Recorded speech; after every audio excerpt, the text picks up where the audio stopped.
नमस्कार दोस्तों, मैं आचार्य रविंद्र अध्यात्म अवरनीश पर आपका स्वागत करता हूँ। दोस्तों, आज का विषय है कि घर में सीढ़ियां कहाँ बनाएं, सोपान कहाँ बनाएं, स्टेयरकेस कहाँ बनाएं, जो हमारे जीवन में किसी प्रकार का कोई दोष उत्पन्न नहीं करे, किसी प्रकार का कोई विघ्नता उत्पन्न नहीं करे, किसी प्रकार का कोई रुकावट उत्पन्न नहीं करे।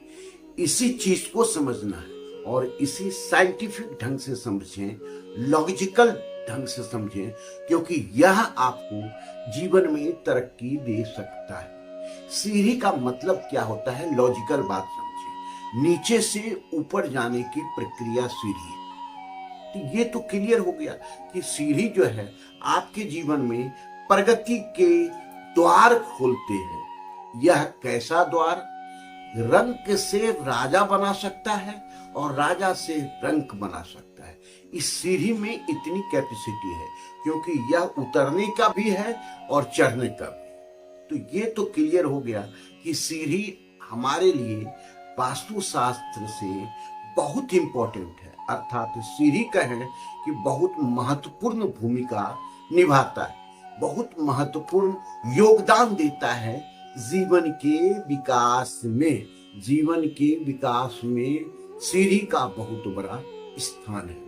अब हम देखते हैं कि कुछ महत्वपूर्ण बातें जो सीढ़ी में ध्यान में रख करके ही बनाना चाहिए, क्योंकि अगर ये चीज नहीं करते हैं तो ये आपको बहुत अच्छा परिणाम देने में असमर्थ हो सकता है। तो ये क्या है, इसी चीज को समझना। सीढ़ी का मतलब है जो शास्त्र के अनुसार वर्णित है, शास्त्र में वर्णित है, या लॉजिकल जो सेट होता है, इस चीज को समझे। सीढ़ी क्या होना चाहिए? क्लॉकवाइज होना चाहिए, पहली बात, क्योंकि सकारात्मक ऊर्जा का प्रवाह क्लॉकवाइज होता है। क्लॉकवाइज मतलब है कि आपके ईशान से कोई प्रवाह सकारात्मक हुआ, वह पूर्व दिशा, अग्नि गुना, इस तरह से वो डेवलप करता है। अब आते हैं दूसरी बात कि इसकी संख्या कितनी होनी चाहिए। तो संख्या इसकी विषम होनी चाहिए।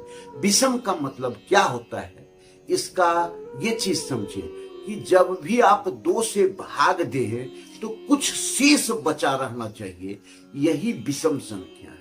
और सम संख्या है, जब 2 से भाग दें तो वो 0 आ जाएगा, अर्थात जीवन में 0 का जो है सो आपको सब चीज 0 कर देगा। तो इसलिए विषम स्थिति में शास्त्र में भी वर्णन किया गया है, विषम होना चाहिए, मतलब अपूर्णता से पूर्णता की ओर। कुछ जो कहता है ना कि आवश्यकता आविष्कार की जननी है, कि जब भी आपको बहुत ज्यादा जिज्ञासा होगी तो आप डिस्कवर करेंगे, खोज करेंगे और कुछ न कुछ उसमें निकल करके आएगा। अब उसके आगे के सिद्धांत को समझें।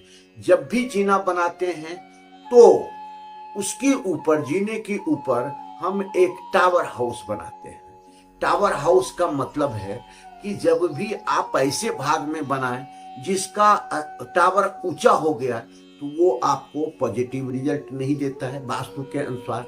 इसका कारण क्या है कि आपका साउथ में हाइट होना चाहिए, साउथ के वाल में हाइट होना चाहिए, पश्चिम के दीवार में हाइट होना चाहिए, ना कि पूर्व दिशा और उत्तर दिशा में होना चाहिए। तो एक चीज तो ये क्लियर हो गया कि जब भी हम पूर्व दिशा में या उत्तर दिशा में सीढ़ी को बनाएंगे तो क्या देगा, वो वहां पर टावर बनाना पड़ेगा, मतलब दक्षिण से उत्तर आपका ऊंचा हो जाएगा, जो शुभ परिणाम नहीं दे पाएगा। तो ये तो लॉजिक आपको समझ में आ गई। अब आते हैं कि अगर हमें सीढ़ी बनाना है, सोपान बनाना है, तो किस किस भाग में बनाएं तो ये अच्छा रिजल्ट दे सकता है। सबसे बढ़िया इसका जो होता है, पश्चिम के वाल पर अगर आप सीढ़ी लेते हैं, हॉल में लेते हैं, लिविंग एरिया में लेते हैं, और वह ओपन सीढ़ी हो, अर्थात बिल्कुल जो है दोनों तरफ से दीवार पैक करके और सीढ़ी बना देते हैं, वह उचित नहीं है। सीढ़ी में सकारात्मक ऊर्जा का परवाह नहीं हो जाता है, वहां दोनों तरफ से गलियारा बन जाती है और नेगेटिव ऊर्जा डेवलप हो पाती है। अब दूसरी जगह सीढ़ी को बनाना है तो कहाँ बनाए? अगर आप समझे कि सभी चीज का जो स्थान है वो निश्चित किया गया है। भाई आपका अग्नि कोण में किचन बनाना है, तो किचन बनाने के बाद क्या वहां इतना जगह है, इतना बड़ा प्लॉट आपका है कि आप अग्नि कोण में बना सकते हैं? अगर बना सकते हैं तो भी वहां चल सकता है, कोई डिस्टरबेंस नहीं आएगा, क्योंकि यह अग्नि के तत्व हैं और अग्नि तत्व से रिलेटेड कार्य किचन है। तो किचन में जब भी हम अपना अग्नि में रखेंगे तो वो पॉजिटिव रिजल्ट देगा। तो उसके बाद जगह अगर पूर्व के दीवार में या साउथ के दीवार में आपको अग्नि के क्षेत्र में है कि जगह किचन बनाने के बाद सीढ़ी बना सकते हैं तो आप बना सकते हैं। उसके बाद है साउथ या नैऋत्य कोण। तो यहाँ भी मास्टर बेडरूम का बहुत अधिक अच्छा परिणाम मिलता है। तो क्या मास्टर बेडरूम के बाद वहां इतना जगह है कि आप सीढ़ी बना सकते हैं? आपका प्लॉट इतना बड़ा है कि सीढ़ी बना सकते हैं? अगर है तो बहुत अच्छा, आपको अच्छा रिजल्ट मिलेगा। लेकिन अगर आपने वहां पर जगह नहीं है तो मास्टर बेडरूम के जगह पर आपने सीढ़ी बना दिया तो ये अच्छा रिजल्ट नहीं देगा, क्योंकि मास्टर बेडरूम वहां से खिसक जाएगा और दूसरी जगह उसका पूरा परिणाम नहीं आ पाता है।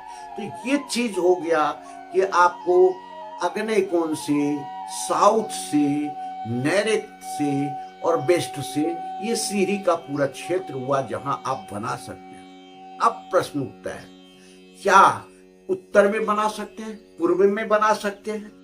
तो इसके लिए भी है, यहां अगर मजबूरी हो गई आपको बनाने का तो सीढ़ी का डिजाइन इस तरह से करना पड़ेगा।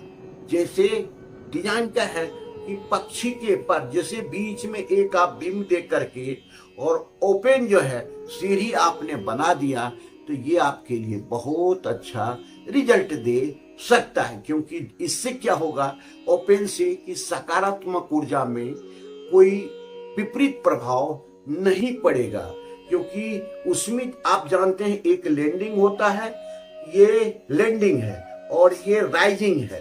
तो ये लैंडिंग और राइजिंग मिलकर के सीढ़ी बनता है। लेकिन जब भी आप नॉर्थ में, ईस्ट में बनाएंगे तो राइजिंग हट जाएगा, केवल लैंडिंग रहेगा। तो ये आपका खुला सीढ़ी होगा और कम वजन का सीढ़ी होगा, जो कि नॉर्थ में और ईस्ट में आप बना सकते हैं। अच्छा रिजल्ट देगा, कोई दिक्कत नहीं जाएगी आपको। तो इस तरह सीढ़ी के बारे में हमने बताया कि कैसे, अब किधर से किधर जाना है, क्लॉकवाइज ले लें, जिधर से आपको ले जाना है कोई दिक्कत नहीं है, लेकिन उसका डिस्टरबेंस एंटी क्लॉकवाइज नहीं हो तो अच्छा रिजल्ट। अब है कि सीढ़ी कहाँ नहीं बिल्कुल बनाना है, तो आपको ईशान कोण में नहीं बनाना है, वायव्य कोण में नहीं बनाना है। यह दो जगह पर तो आपको बनाना ही नहीं है। तीसरा जगह है ब्रह्म स्थान, इसको कहते हैं अति मर्म स्थान। तो मर्म स्थान जो होता है, जब काल पुरुष को औंधे भाव लेटे देखते हैं, लेटाते हैं, तो क्या होता है कि उनकी रीढ़ के हड्डी अर्थात मस्तिष्क से नैऋत्य कोण की तरफ ये अति मर्म स्थान है। यहाँ पर सीढ़ी लकीर खींच करके देख लें आप अपने घर में, बिल्कुल जीरो से मिला करके 0 डिग्री पर आप ले जाएं, वह रेड कलर की सुई जो आपको नॉर्थ दिखाएगा, 180 साउथ दिखाएगा। अगर इतना मिल जाए तो ईशान कोण से नैऋत्य कोण के बीच में एक धागा खींच ले, तो उसके 7 फीट तक, 8 फीट तक कोई सीढ़ी नहीं होना चाहिए बीच में। यह अति मर्म स्थान है। ये आपको सावधानी अगर रख करके सीढ़ी बनाते हैं तो ये रंक से राजा बना सकता है, और आप अगर गलती करते हैं तो आप राजा भी हैं तो रंक बन सकते हैं। धन्यवाद, फिर मिलते हैं अगले वीडियो में।